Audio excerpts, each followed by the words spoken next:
Profesor Firmanto Pangaribuan kembali membungkam Aziz Yanuar yang adalah salah satu dari kuasa hukum Tifausia Tiasuma. Mengapa tidak? Karena apa yang dibangun sebagai perspektif oleh Aziz Yanuar menurut saya justru menolong kita semua dan tentu menolong kuasa hukum Pak Jokowi untuk memaknai bahwa nota perlawanan yang diajukan oleh Tiva terhadap surat dakwaan jaksa itu jelas-jelas adalah apa yang dikatakan oleh Firmanto Pangaribuan sebagai keinginan Tiva untuk masuk ke pokok perkara. Sebab ketika nota perlawanan itu menyebut tentang pasal-pasal, maka itu jelas sudah masuk ke wilayah pokok perkara.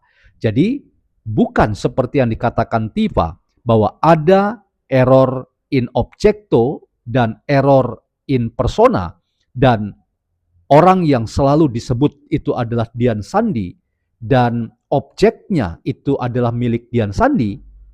Ini adalah kesesatan berpikir yang harus kita anggap bahwa Tiva itu sebetulnya sedang mengatakan sesuatu yang ia tanpa sadar, ia sendiri sudah mengajak kita untuk bergerak segera ke sidang pembuktian.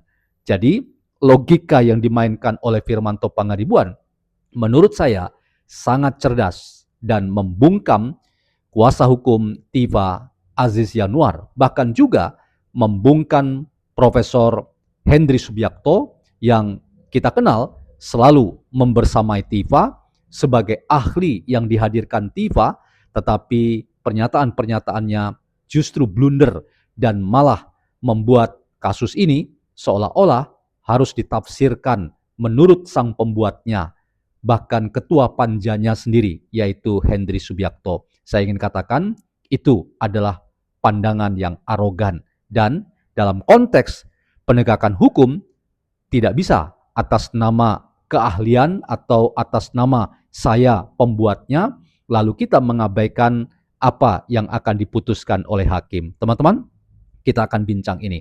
Selamat datang dalam channel YouTuber NKRI, sebuah perspektif filsafat dalam membaca fenomena sosial, politik, dan demokrasi di tanah air kita tanpa berpretensi untuk menggiring opini kita, mempercayai pandangan-pandangan dalam channel ini. Sekali lagi teman-teman, terima kasih untuk atensi, perhatian, dan supportnya. Kita akan nonton teman-teman apa yang dikatakan oleh Profesor Firmanto Laksana Pangaribuan, kuasa hukum Pak Jokowi yang mampu membalik ya logika kuasa hukum Tifausia Tiasuma. Kita nonton bersama.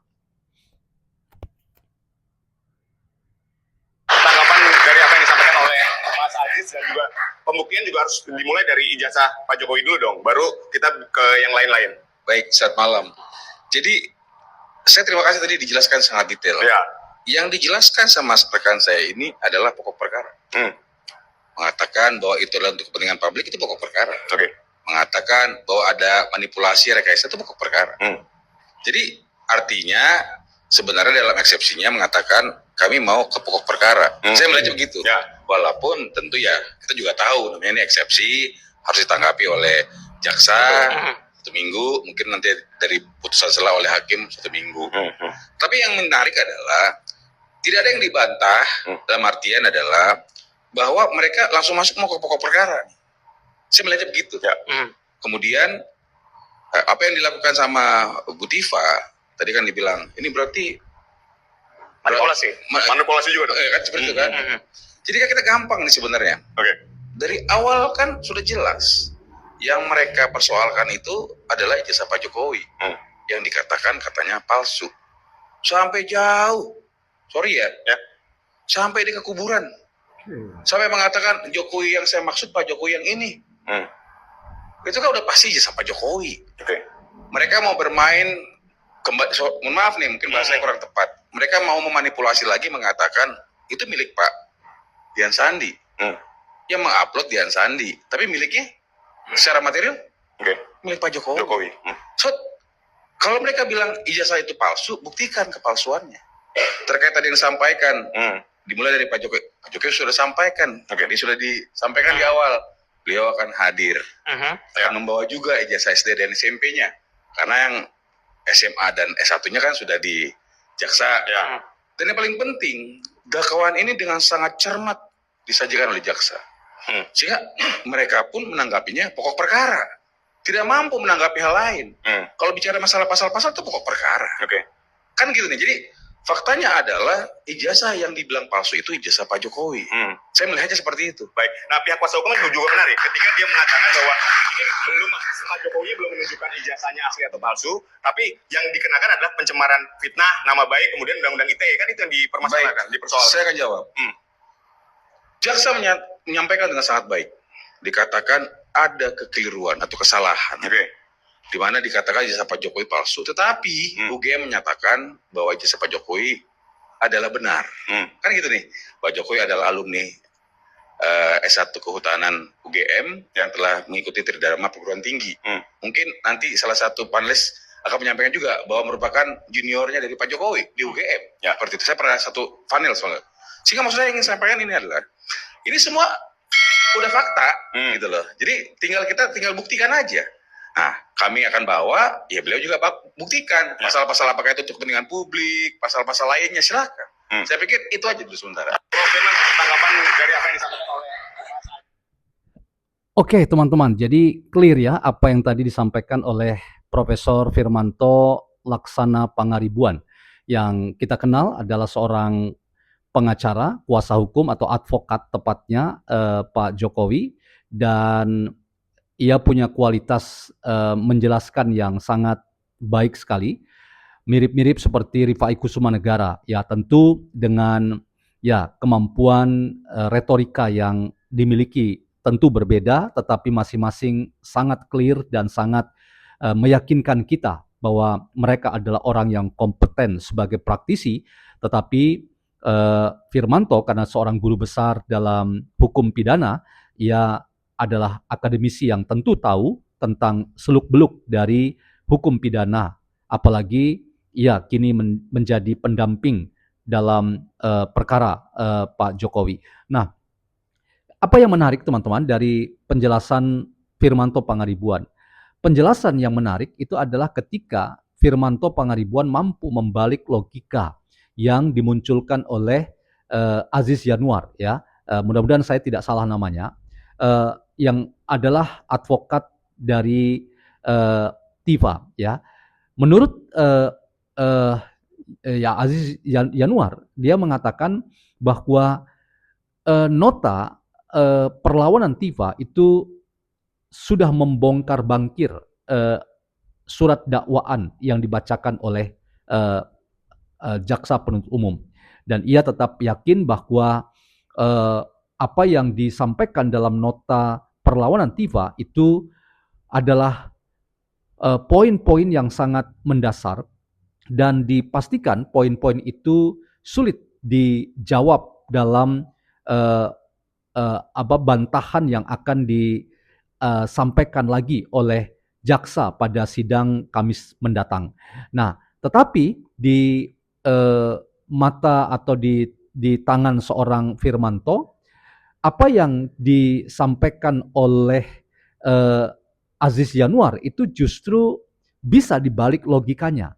Dan inilah menurut saya teman-teman kemampuan dari Firmanto yang tentu karena ia tidak hanya praktisi tetapi seorang akademisi, ia punya level yang berbeda. Dan poin kritikal menurut saya yang paling menarik dari penjelasan Firmanto itu adalah ketika membaca nota perlawanan TIFA itu sebagai pernyataan-pernyataan yang justru menghendaki agar persoalan ini segera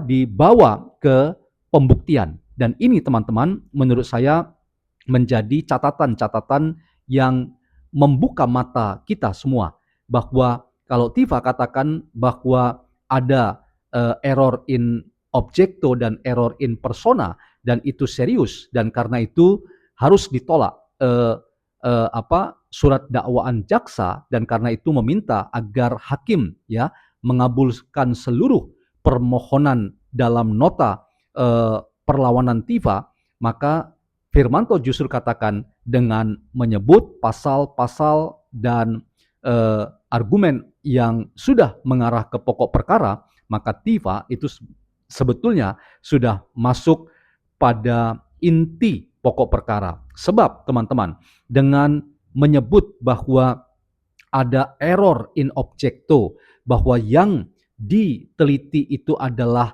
ijazah yang diupload Dian Sandi, itu artinya bukan ijazah analog.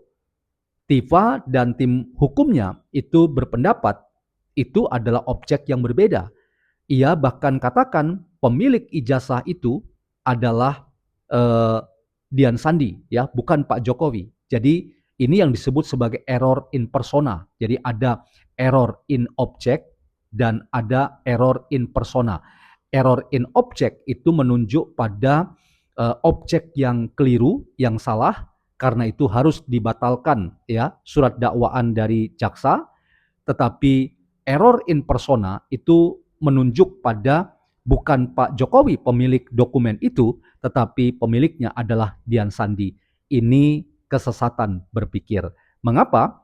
Kalau kita mengikuti logika Firmanto, sekali lagi, ya, materinya, ya, yang dikatakan error in objecto, tetapi materinya tetap sama, bahwa sekalipun yang upload itu adalah Dian Sandi, personanya, tetapi pemiliknya adalah Pak Jokowi.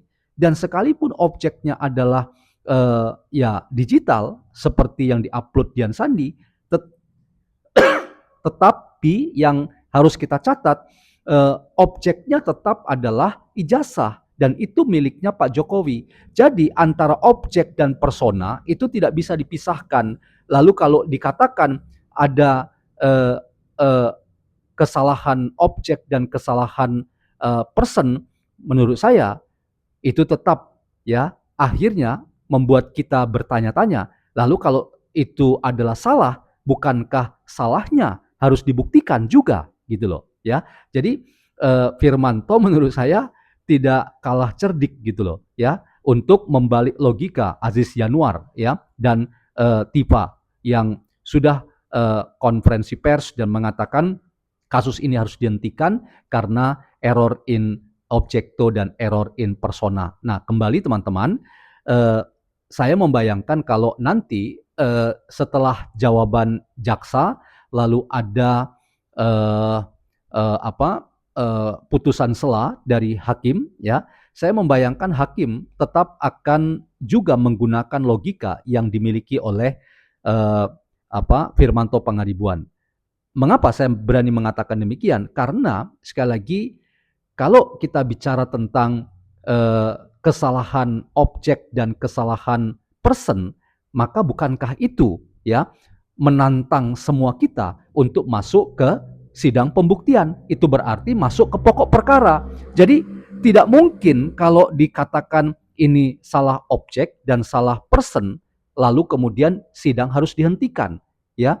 Justru tidak, logikanya tidak seperti itu.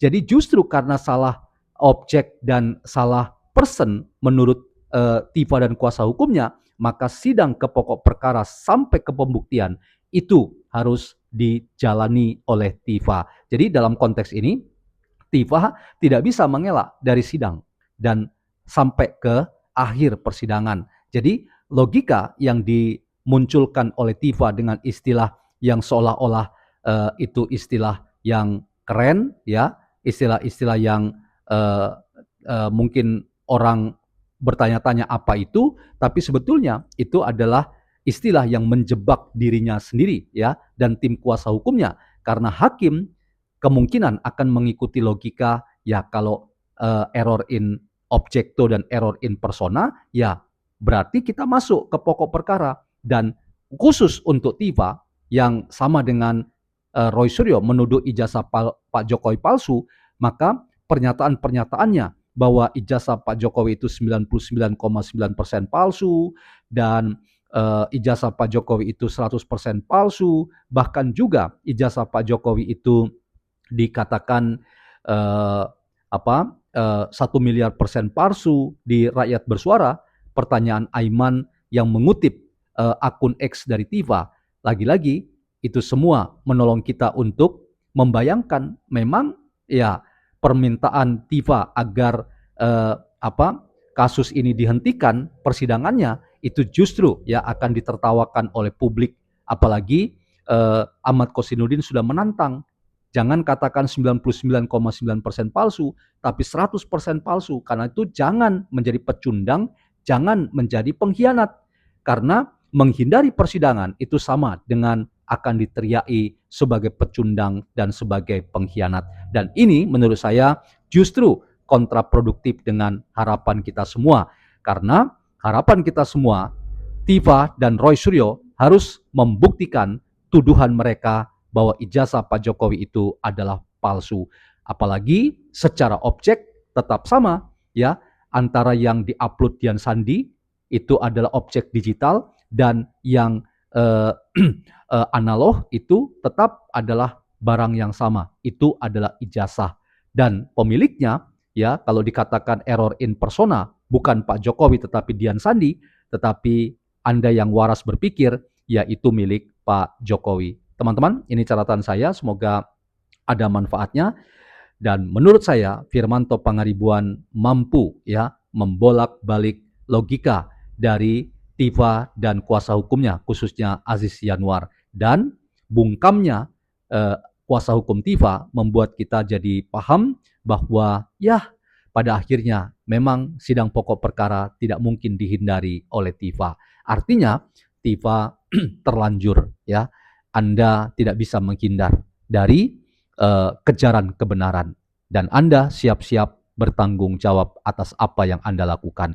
Demikian catatan saya teman-teman, semoga ada manfaatnya dan sekali lagi salam hormat YouTuber NKRI.